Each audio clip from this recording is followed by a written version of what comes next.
السلام علیکم ورحمۃ اللہ وبرکاتہ۔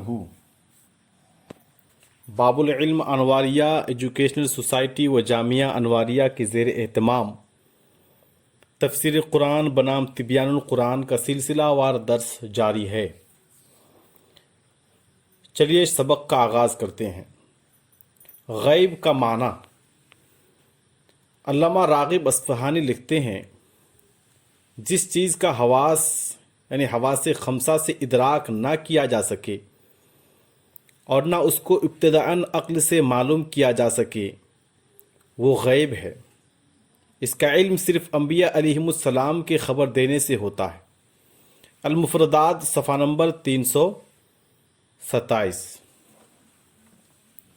علامہ زبیدی لکھتے ہیں، جو چیز تم سے غائب ہو وہ غائب ہے۔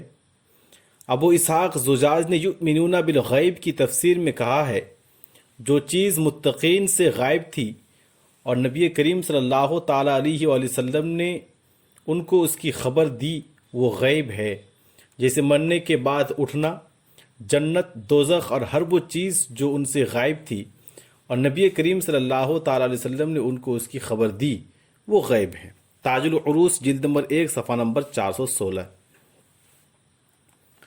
آیت مذکورہ میں غیب کا مصداق یعنی یؤمنون بالغیب میں جو غیب کہا گیا ہے اس کی تفسیر کر رہے ہیں۔ علامہ قرطبی لکھتے ہیں، اس جگہ غیب کے مصداق میں مفسرین کا اختلاف ہے۔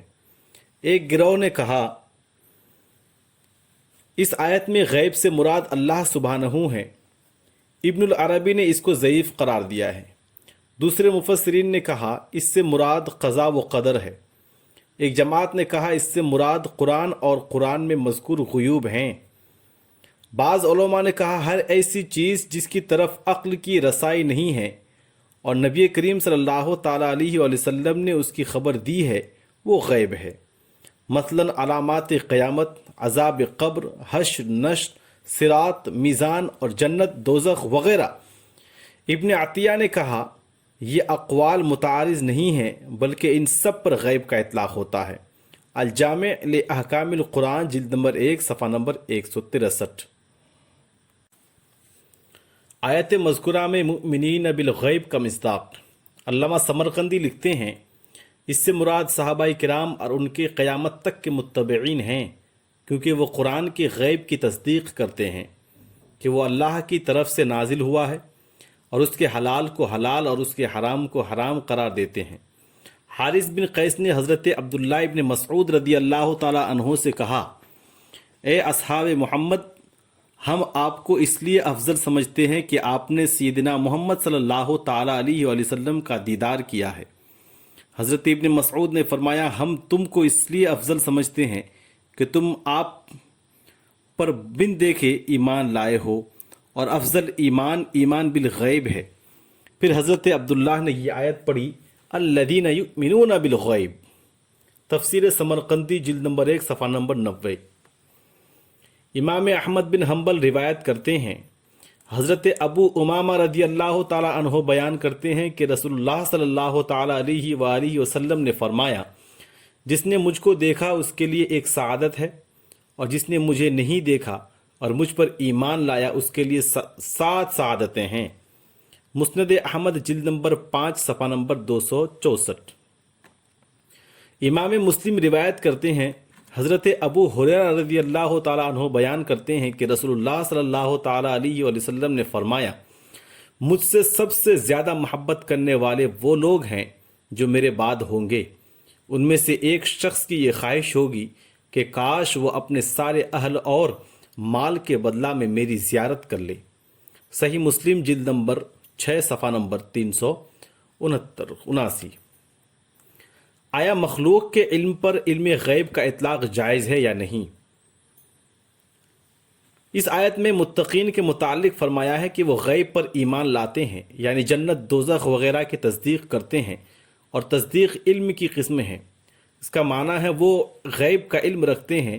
اس آیت میں اللہ تعالیٰ نے متقین کے علم پر علم غیب کا اطلاق فرمایا ہے، لیکن یہ واضح رہے کہ اس غیب سے مراد الغیب المطلق جمیع معلومات الہیہ نہیں ہے، بلکہ غیب کے وہ افراد مراد ہیں جن کے اللہ تعالیٰ نے متقین کو رسول اللہ صلی اللہ تعالیٰ علیہ وآلہ وسلم کی وساطت سے خبر دی ہے۔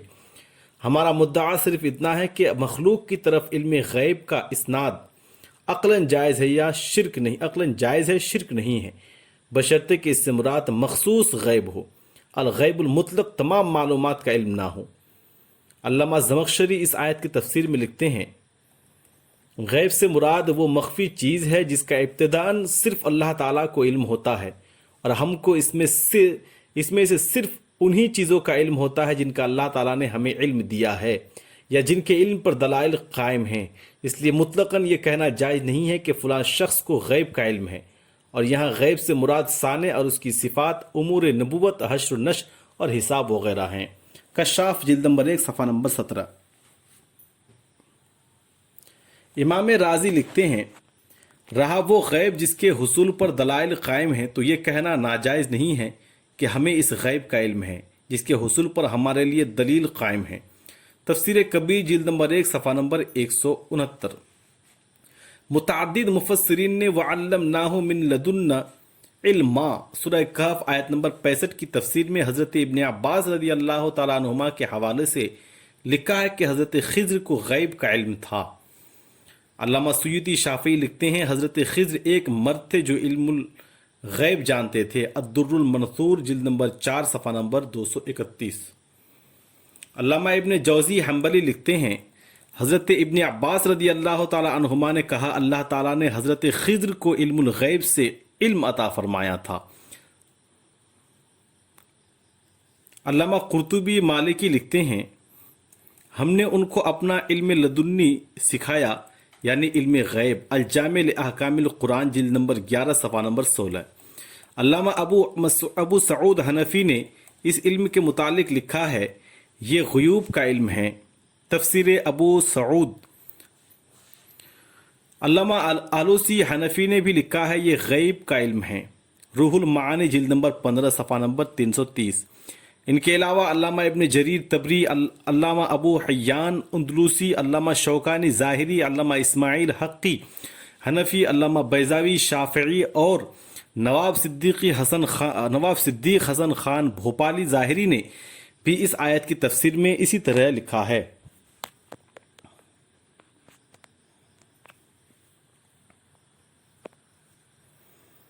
فقہا نے کہا ہے، علامہ نووی شافعی لکھتے ہیں، فقہا نے کہا ہے کہ اگر کسی شخص نے قرآن مجید کو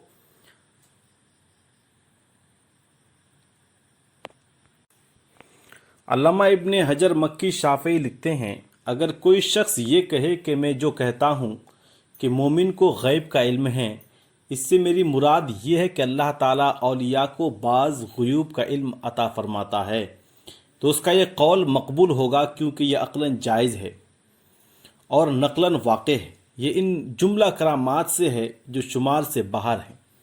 بعض اولیاء کو خطاب، الہام کے ذریعہ غیب کا علم ہوتا ہے، بعض کو کشف حجاب کے ذریعہ غیب کا علم ہوتا ہے، اور بعض اولیاء اللہ کے لیے لوح محفوظ کو منکشف کر دیا جاتا ہے اور وہ اس کو دیکھ لیتے ہیں، اور اس پر دلیل کے لیے یہ کافی ہے کہ حضرت خضر بعض کے نزدیک ولی تھے، اگرچہ تحقیق یہ ہے کہ وہ نبی تھے، اور قرآن مجید نے ان کے علم غیب کو بیان کیا ہے، اور حضرت ابوبکر صدیق رضی اللہ تعالیٰ عنہ نے اپنی بیوی کے حمل کے متعلق خبر دی کہ ان کے ہاں لڑکا ہوگا، اور اسی طرح ہوا، اور حضرت عمر رضی اللہ تعالیٰ عنہ پر عجم میں ساریہ اور اس کا لشکر منکشف ہو گیا، اور انہوں نے جمعہ کے دن دوران خطبہ کہا، اے ساریہ پہاڑ کے اوٹ میں ہو جا۔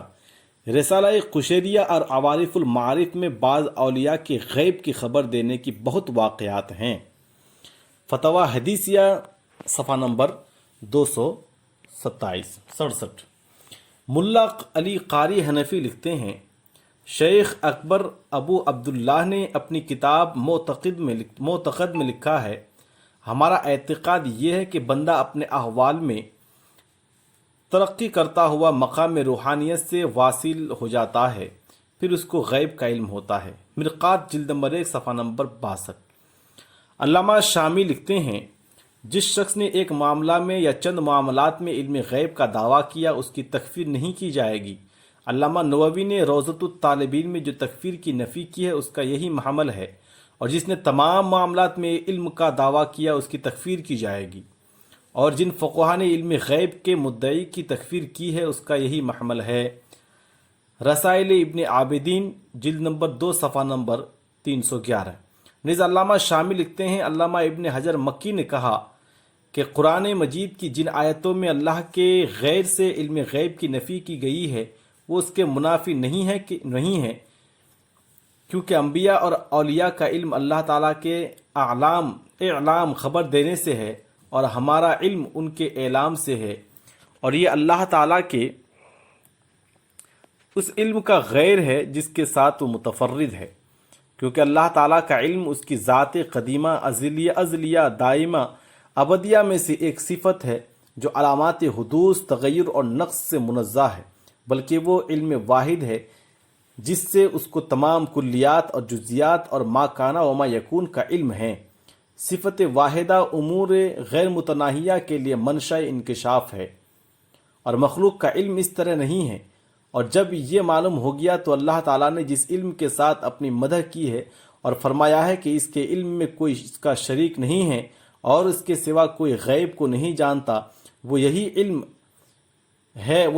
ہے، اور اللہ کے علاوہ اگر کسی کو غیب کا علم ہے تو اس کو اللہ تعالیٰ کے اعلام اور اس کی اطلاع سے چند جزیات کا علم ہے، اور اس وقت مطلقاً یہ نہیں کہا جائے گا کہ ان کو غیب کا علم ہے، کیونکہ ان کے پاس ایسی کوئی صفت نہیں ہے جس کے ساتھ وہ مستقلاً علم غیب کو حاصل کرنے پر قادر ہوں۔ نیز ان کو از خود علم نہیں ہوتا، ان کو علم دیا جاتا ہے، اور وہ غیب مطلق کو نہیں جانتے، اور ان کو جس چیز کا علم دیا جاتا ہے اس میں فرشتے اور دوسرے بھی ان کے شریک ہوتے ہیں، اور اللہ تعالیٰ کا انبیاء اور اولیاء کو بعض غیوب کی خبر دینا کسی وجہ سے محال کو مستلزم نہیں ہے، اس لیے اس کا انکار کرنا عناد کے سوا کچھ نہیں۔ رسائل ابن عابدین جلد نمبر 2 صفحہ نمبر 313۔ علامہ شامی لکھتے ہیں، حاصل بحث یہ ہے کہ اللہ سبحانہ تعالیٰ الغیب المطلق کے علم کے ساتھ متفرد ہے جو تمام معلومات کے ساتھ متعلق ہے، اور وہ اپنے رسولوں کو ان بعض غیوب پر مطلع فرماتا ہے جو ان کی رسالت کے ساتھ متعلق ہوتے ہیں۔ ان کو یہ اطلاع وحی صریح کے ذریعے حاصل ہوتی ہے جو واضح اور جلی ہوتی ہے، اور اس میں کوئی شک نہیں ہوتا، اور یہی اس کے منافی نہیں ہے کہ وہ اپنے بعض اولیاء کو بھی بعض غیوب سے مطلع فرمائے، اور یہ اطلاع انبیاء علیہم السلام کی اطلاع سے کم مرتبہ کی ہوتی ہے۔ بہرحال اللہ تعالیٰ کے ساتھ جو غیب مختص ہے وہ الغیب المطلق ہے، اور بندہ جس غیب کا مدعی ہوتا ہے وہ غیب حقیقی نہیں ہوتا، کیونکہ وہ اللہ تعالیٰ کے اعلام اور اس کی اطلاع سے ہوتا ہے۔ رسائل ابن عابدین جلد نمبر 2 صفحہ نمبر 1314۔ امام احمد رضا قادری رحمہ اللہ لکھتے ہیں، علم جب کہ مطلق بولا جائے، خصوصاً جب کہ غیب کی طرف مضاف ہو، تو اس سے مراد علم ذاتی ہوتا ہے۔ اس کی تشریح حاشیہ کشاف پر میر سید شریف رحمۃ اللہ علیہ نے کر دی ہے، اور یہ یقیناً حق ہے۔ کوئی شخص کسی مخلوق کے لیے ایک ذرہ کا بھی علم ذاتی مانے یقیناً کافر ہے۔ کوئی شخص کسی مخلوق کے لیے ایک ذرہ کا بھی علم غیب مانے تو یقیناً وہ کافر ہو جائے گا۔ الملفوظ جلد نمبر 3 صفحہ نمبر 46-47۔ علامہ میر سید شریف نے حاشیہ کشاف پر لکھا ہے، غیر اللہ کی طرف مطلقاً علم غیب کی نسبت کرنا اس لیے جائز نہیں کہ اس سے متبادر ہوتا ہے کہ وہ شخص ابتداءً اور از خود علم غیب رکھتا ہے، لیکن جب مقید کر کے یوں کہا جائے کہ اللہ تعالیٰ نے اس کو علم غیب دیا ہے یا اللہ تعالیٰ نے اس کو غیب پر مطلع کیا ہے تو کوئی حرج نہیں ہے۔ حاشیہ کشاف برکشاف جلد نمبر 1 صفحہ نمبر 128۔ نیز امام احمد رضا قادری رحمہ اللہ لکھتے ہیں، علم غیب میں عقیدہ یہ ہے کہ اللہ تعالیٰ نے حضور صلی اللہ تعالیٰ علیہ وسلم کو علم غیب عطا فرمایا الی قولہ۔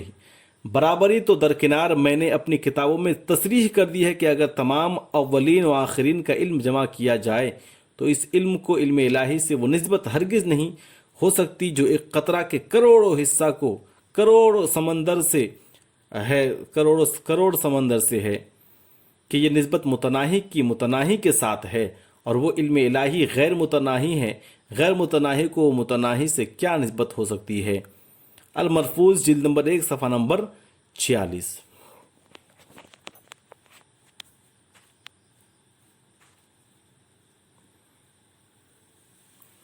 قرآن مجید میں ہیں عالم الغیب فلا یظہر علی غیبہ احدا الا من ارتضی من رسول، سورہ جن آیت نمبر 26۔ وہ عالم الغیب ہے تو وہ اپنے غیب پر کسی کو مطلع نہیں فرماتا مگر جن کو اس نے پسند فرما لیا ہے جو اس کے رسول ہیں۔ اس آیت سے یہ معلوم ہوتا ہے کہ اللہ تعالیٰ صرف اپنے رسولوں کو غیب پر مطلع فرماتا ہے اور اولیاء کو غیب پر مطلع نہیں فرماتا، اور یہ کرامات اولیاء کے خلاف ہے۔ علامہ تفتزانی اس کے جواب میں لکھتے ہیں، اس کا جواب یہ ہے کہ یہاں الغیب سے مراد عموم نہیں ہے، الغیب المطلق مراد نہیں ہے، بلکہ مطلق الغیب کے سیاق کلام سے معلوم ہوتا ہے، اور یہ بعید نہیں ہے بلکہ مطلق الغیب مراد ہے، یعنی غیر رسول سے ہر غیب کی نفی مراد نہیں ہے۔ یا غیب سے مراد غیب خاص ہے اور وہ وقت وقوع قیامت ہے، جیسا کہ سیاق کلام سے معلوم ہوتا ہے، اور یہ بعید نہیں ہے کہ اللہ تعالیٰ بعض رسول ملائکہ یا رسول بشر کو وقت وقوع قیامت پر مطلع فرمائے، گویا کہ اولیاء کرام کو وقت وقوع قیامت پر مطلع نہیں فرماتا اور باقی غیوب میں سے جس قدر چاہے مطلع فرماتا ہے۔ اور اگر اس استثناء کو منقطع کر دیا جائے تو پھر کوئی اشکال نہیں ہے، کیونکہ جب اس میں جنس مضاف ہو تو وہ بمنزلہ معرف باللام ہوتا ہے، یا یہ کلام سلب عموم کے لیے ہے، یعنی اللہ تعالیٰ اپنے ہر غیب پر کسی کو مطلع نہیں فرماتا، اور یہ اس کے منافی نہیں ہے کہ اللہ تعالیٰ بعض کو بعض غیوب پر مطلع فرمائے۔ اور اس طرح اگر یہ کہا جائے کہ اللہ تعالیٰ بطریق وہی صرف رسولوں کو غیب پر مطلع فرماتا ہے، تب بھی کوئی اشکال نہیں، کیونکہ اولیاء کو بطریق الہام غیب پر مطلع فرماتا ہے۔ خلاصہ یہ ہے کہ مخالفین کا استدلال اس پر قائم ہے کہ یہ کلام عموم سلب کے لیے ہو، یعنی اللہ تعالیٰ اپنے غیب میں سے کسی چیز کو کسی فرد پر ظاہر نہیں فرماتا، اور یہ لازم نہیں ہے۔ شرح مقاصد جلد نمبر 5 صفحہ نمبر 76-77۔ علامہ آلوسی حنفی لکھتے ہیں، حق کی آنکھ سے کل کا مشاہدہ کرنا غیب ہے۔ کبھی قرب نوافل کی وجہ سے بندہ پر کرم ہوتا ہے، کبھی قرب نوافل کی وجہ سے بندہ پر کرم ہوتا ہے، اور حق سبحانہ اس کی آنکھ ہو جاتا ہے جس سے وہ دیکھتا ہے، اور اس کے کان ہو جاتا ہے جس سے وہ سنتا ہے، اور قرب فرائض کے بود اور ترقی کرتا ہے، وہ اور ترقی کرتا ہے۔ پھر وہاں ایسا نور ہو جاتا ہے کہ اس کے لیے غیب شہود ہو جاتا ہے، اور جو چیز ہمارے سامنے سے غائب ہو اور اس کے سامنے حاضر ہو جاتی ہے۔ اس کے باوجود جو شخص اس مقام پر واصل ہے، میں اس کے حق میں کہنا جائز نہیں قرار دیتا کہ اس کو غیب کا علم ہے۔ اللہ تعالیٰ فرماتا ہے، قُلْ لَا يَعْلَمُ مَنْ فِي السَّمَاوَاتِ وَالْأَرْضِ الْغَيْبَ إِلَّا اللَّهُ، فرما دیجیے اللہ کے سوا آسمانوں اور زمین میں کوئی بھی بذات خود غیب کو نہیں جانتا۔ سورہ نمل آیت نمبر 65۔ نیز علامہ آلوسی لکھتے ہیں، حق یہ ہے کہ جس علم کو اللہ تعالیٰ کے غیر سے نفی ہے، جس علم کی اللہ تعالیٰ کے غیر سے نفی ہے، یہ وہ علم ہے جو بذات ہی ہے اور بلا واسطہ ہو، یعنی جو بذات ہی ہو اور بلا واسطہ ہو، اور جو علم خواص کو حاصل ہے وہ اللہ تعالیٰ عز و جل کے افاضہ کرنے کی وجہ سے ہے۔ اس لیے یہ کہنا جائز نہیں ہے کہ انہوں نے بذات ہی اور بلا واسطہ غیب کو جان لیا، بلکہ یہ کفر ہے۔ اس لیے یہ کہا جائے گا کہ ان پر غیب ظاہر کیا گیا ہے یا وہ غیب پر مطلع کیے گئے۔ ہر چند کے عقلاً یہ کہنا جائز ہے کہ انہیں غیب کا علم دیا گیا، سو انہیں غیب کا علم ہے یا وہ غیب جانتے ہیں، لیکن اس کا استعمال شرعاً جائز نہیں ہے، کیونکہ اس میں قرآن مجید کی ظاہری آیات سے تصادم اور تعارض ہے۔ اللہ تعالیٰ فرماتا ہے، قُلْ لَا يَعْلَمُ مَنْ فِي السَّمَاوَاتِ وَالْأَرْضِ الْغَيْبَ إِلَّا اللَّهُ، اور اس میں سوء ادب بھی ہے۔ روح المعانی جلد نمبر 11 صفحہ نمبر 20۔ خلاصہ بحث، اس تمام بحث کا حاصل یہ ہے کہ اللہ تعالیٰ نے اپنے بندوں کو علی حسب المراتب غیب کی خبروں پر مطلع فرمایا ہے، لیکن غیب مطلق یعنی تمام معلومات کا احاطہ کاملہ یہ اللہ تعالیٰ کے ساتھ خاص ہے، اور اسی کو غیب مطلق کہا جاتا ہے، اور اسی کو غیب مطلق کا علم ہے۔ اور غیب کی جن خبروں پر اللہ تعالیٰ نے اپنے خواص کو مطلع فرمایا ہے ان کے اعتبار سے ان بندوں کو غیب کا علم ہے، لیکن اس کو علم الغیب کہنا درست نہیں ہے، کیونکہ ان کو ایسی صفت حاصل نہیں ہے جس سے ان پر ہر غیر منکشف ہو۔ یہ علامہ شامی کی بیان کردہ توجیہ ہے، اور علامہ آلوسی کی توجیہ یہ ہے کہ اگرچہ ان کو بعض غیوبات پر مطلع کیا گیا، لیکن ظاہری آیت سے تعارض کی بنا پر یہ کہنا درست نہیں ہے کہ ان کو غیب کا علم ہے، بلکہ یوں کہنا چاہیے کہ ان کو غیب پر مطلع کیا گیا ہے یا ان پر غیب ظاہر کیا گیا ہے۔ اور امام احمد رضا قادری رحمہ اللہ کی تحقیق یہ ہے کہ مطلقاً علم غیب بولا جائے تو اس سے علم ذاتی مراد ہوتا ہے، اس لیے یہ کہنا جائز نہیں ہے کہ فلاں شخص کو علم غیب ہے، بلکہ یوں کہنا چاہیے کہ اللہ تعالیٰ نے رسول اللہ صلی اللہ تعالی علیہ وسلم پر بعض غیوب کو ظاہر فرما دیا، آپ کو بعض غیوب پر مطلع کیا گیا، یا آپ کو غیب کی خبریں دی گئیں۔ اور جن علماء نے فقہا کی عبارات میں مخلوق کی طرف علم غیب کا اسناد کیا گیا ہے، وہاں چونکہ غیب سے مراد غیب مطلق نہیں ہے، اس لیے وہ عبارات عقلاً جائز ہے اور کفر و شرک نہیں ہے، لیکن ایسا کہنا شرعاً مستحسن نہیں ہے۔ جس غیب کی خبر دے دی جائے آیا وہ غیب رہا یا نہیں؟ ایک عام سوال کیا جاتا ہے کہ جب انبیاء علیہم السلام اور اولیاء کرام کو غیب کی خبر دے دی گئی تو پھر وہ غیب نہ رہا۔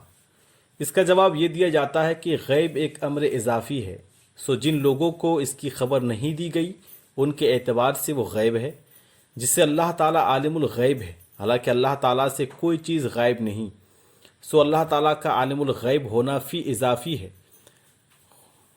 عالم الغیب ہونا بھی اضافی ہے، یعنی جو چیز ہمارے اعتبار سے غیب ہے وہ اس کا عالم ہے، لیکن یہ سوال و جواب غیب کے لغوی معنی کے اعتبار سے ہے، غیب کے اصطلاحی معنی کے اعتبار سے یہ سوال وارد نہیں ہوتا، کیونکہ غیب کا اصطلاحی معنی ہے جو چیز حواس خامسہ عادیہ اور بداہت عقل سے معلوم نہ ہو سکے، اور جس غیب کی خبر دے دی جائے وہ پھر بھی غیب ہے، جس غیب کی خبر دے دی جائے وہ پھر بھی غیب ہے، کیونکہ اس کو حواس خامسہ اور بداہت عقل سے معلوم نہیں کیا جا سکتا۔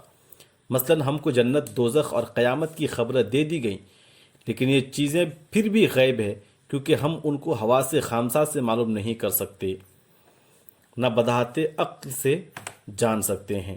اگر یہ سوال کیا جائے کہ صاحب قوت قدسیہ تو ان مغیبات کا مشاہدہ کر لیتا ہے، اس کے لیے یہ چیزیں غیب نہ رہیں، اس کا جواب یہ ہے کہ یہ چیزیں اس کے لیے بھی غیب ہے، کیونکہ وہ بھی اپنے حواس خامسہ عادیہ سے ان چیزوں کو نہیں جان سکتا، اس نے ان کو غیر معمولی اور غیر عادی قوتوں سے جانا ہے۔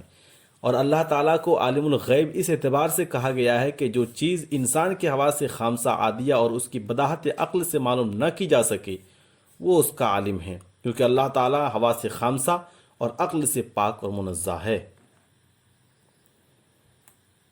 اللہ تعالیٰ کا ارشاد ہے اور نماز قائم رکھتے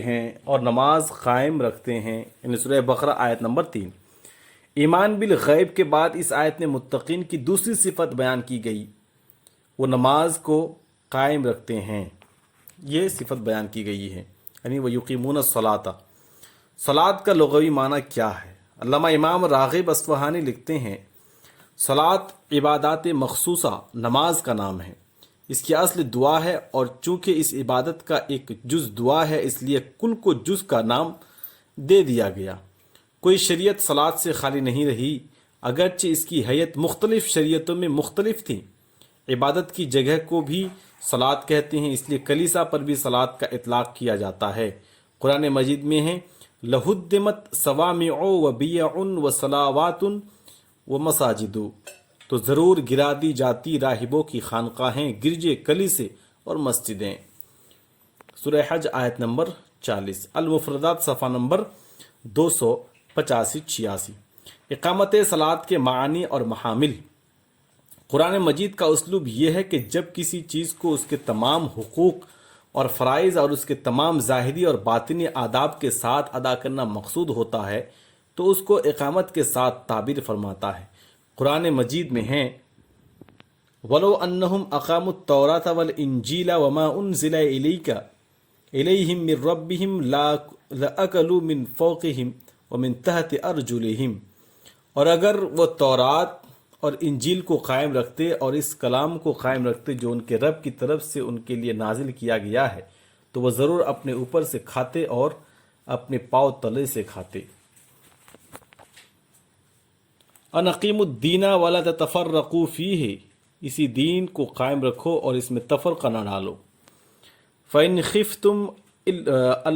خفتم الا یقیم حدود اللہ فلا جناح علیہما فیما افتدت بہ، اور اگر تم کو یہ خوف ہو کہ وہ دونوں میاں بیوی اللہ کی حدود کو قائم نہ رکھ سکیں گے تو عورت کے بدلے خلا میں ان پر کوئی حرج نہیں ہے۔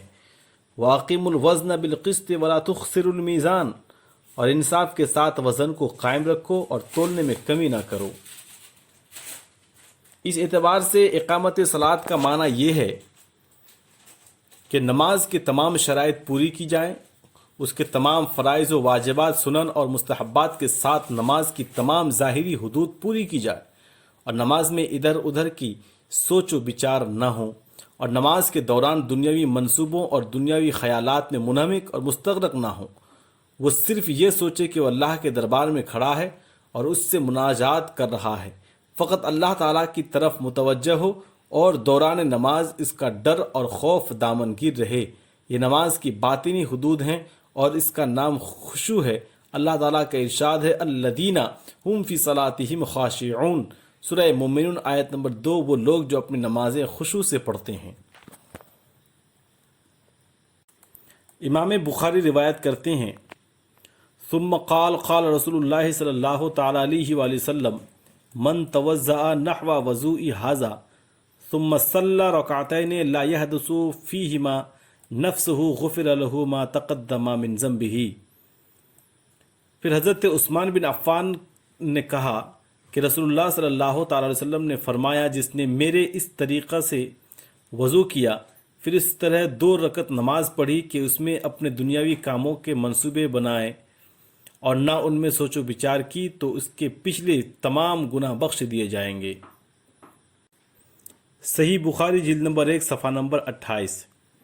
عن انس قال قال رسول اللہ صلی اللہ تعالی علیہ وآلہ وسلم ان احدکم اذا صلی یناجی ربہ الحدیث، صحیح بخاری جلد نمبر 1 صفحہ نمبر 74۔ حضرت انس رضی اللہ تعالی عنہ بیان کرتے ہیں کہ نبی کریم صلی اللہ تعالی علیہ وآلہ وسلم نے فرمایا بے شک جب تم میں سے کوئی شخص نماز پڑھتا ہے تو وہ اپنے رب سے چپکے ہم کلام ہوتا ہے۔ نیز اقام العود کا معنی ہے گیلی لکڑی کی کجی کو آگ کی گرمی پہنچا کر سیدھی کرنا۔ اس لحاظ سے اقامت صلاۃ کا معنی ہے ہر قسم کی کمی اور کجی سے افعال نماز کی حفاظت کرنا۔ قرآن مجید میں ہے والذین هم علی صلاتہم یحافظون، اور وہ لوگ جو اپنی نمازوں کی حفاظت کرتے ہیں۔ اقام کا معنی کسی چیز کو دائماً کرنا بھی ہے، اس لحاظ سے اقامت صلاۃ کا معنی ہے نماز کو پابندی کے ساتھ ہمیشہ پڑھنا۔ قرآن مجید میں ہے الذین هم علی صلاتہم دائمون، وہ لوگ جو نمازوں کو پابندی سے ہمیشہ پڑھتے ہیں۔ المعارج صفحہ نمبر 33۔ اقام الامر کا معنی کسی چیز کو شوق کی فراوانی پوری توجہ اور دلچسپی سے کرنا بھی ہے، اس لحاظ سے اقامت صلاۃ کا معنی ہے نماز کو اس کے وقت پر پوری توجہ، شوق اور انہماک سے پڑھنا، کیونکہ اللہ تعالیٰ نے سستی اور غفلت کے ساتھ نماز پڑھنے والوں کی مذمت فرمائی ہے۔ فویل للمصلین الذین هم عن صلاتہم ساہون، خرابی ہے ان نمازیوں کے لیے جو اپنی نماز سے غافل رہے۔ وَإِذَا قَامُوا إِلَى الصَّلَاةِ قَامُوا كُسَالَىٰ يُرَاءُونَ النَّاسَ وَلَا يَذْكُرُونَ اللَّهَ إِلَّا قَلِيلًا، اور جب منافق نماز کے لیے کھڑے ہوتے ہیں تو سستی سے کھڑے ہوتے ہیں، محض لوگوں کو دکھانے کے لیے ہے، اور صرف تھوڑا سا اللہ کا ذکر کرتے ہیں۔ خلاصہ یہ ہے کہ نماز قائم کرنے کا معنی ہے نماز کو اس کے ظاہری اور باطنی آداب کے ساتھ پڑھنا، ہر قسم کی کمی اور کجی سے نماز کی حفاظت کرنا، نماز کو پابندی اور دوام کے ساتھ پڑھنا اور نماز کو اپنے وقت پر شوق اور توجہ سے پڑھنا۔ آج کا یہ ہمارا سبق جو ہے یہ صفحہ نمبر 258 سے شروع ہوا اور صفحہ نمبر 265 پر اختتام پذیر ہوا۔ السلام علیکم ورحمۃ اللہ۔